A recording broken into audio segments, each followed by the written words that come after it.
Pyramids are a great way to explore this ancient Mayan civilization with kids. It's fairly easy to do on your own if you have a car, with tour guides for hire at the gates, or a guidebook. But we found a tour company, Alltournative Tours, that specializes in small eco-tours and combines historical sites like Ekblom with natural sites like a cenote, making for a perfect family outing.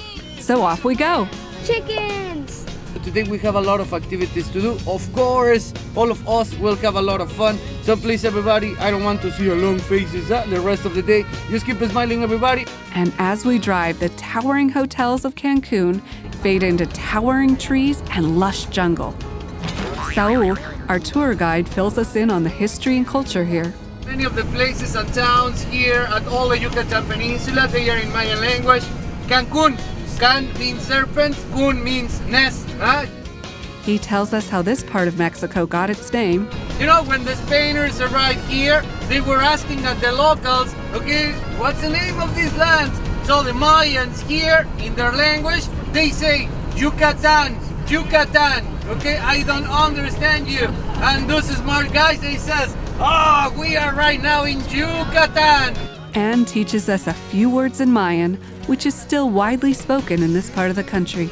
K-I-N, like king without G at the end. Kin means day or sun. We are saying like a good day. Malo kin. Malo kin. Important word, guys. How we gonna say thank you? In Spanish, we say gracias. Gracias. In Mayan language, we'll say jumbotik. Jumbotik.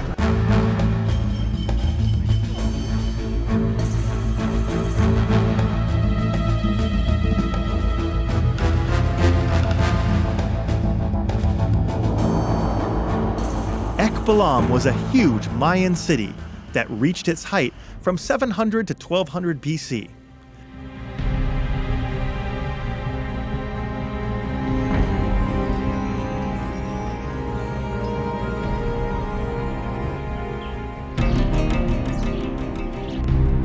And like all great cities, there were many different people who came together to make the civilization work.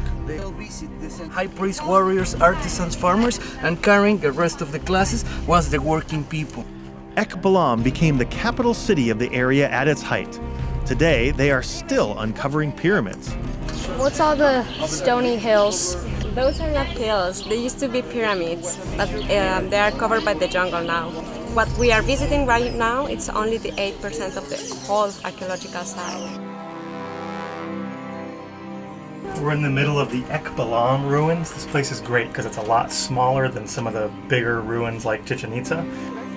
We walk through a huge arch at the entrance, which marks the entrance to the city at the Sacabee, or ancient Mayan road. Sacbees connected the Mayan cities. Then we walk through some large courtyards. This is where the Mayans played baseball, but not the baseball you're thinking of. Over 1,000 ball courts like these have been found at sites across Mesoamerica. They are all different size-wise, but they always have a narrow court flanked by walls.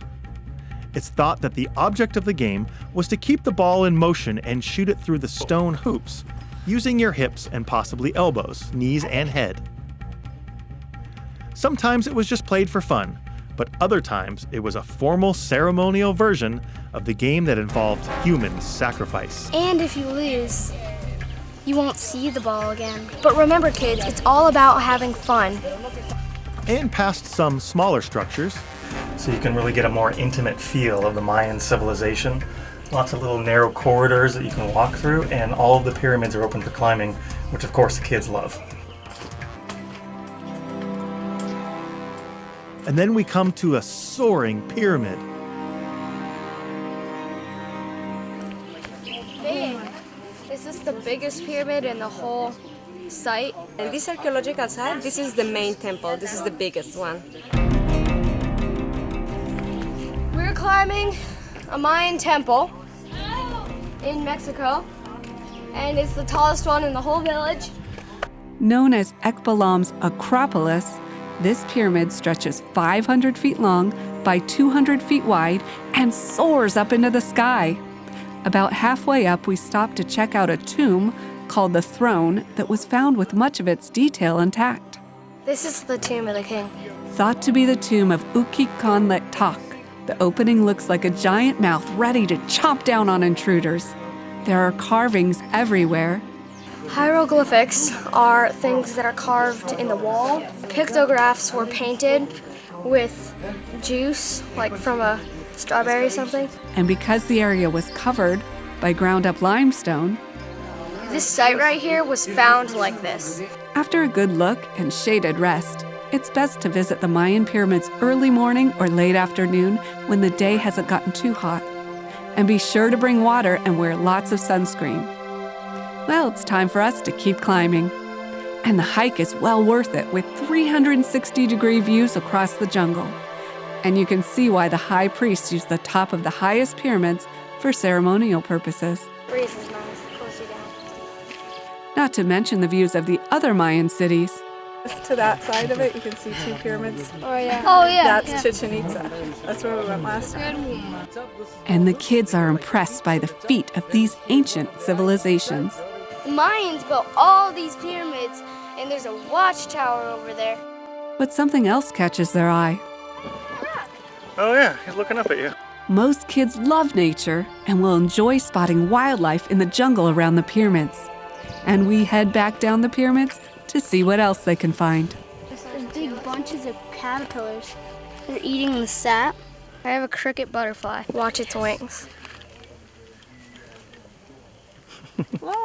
Wow, that's cool.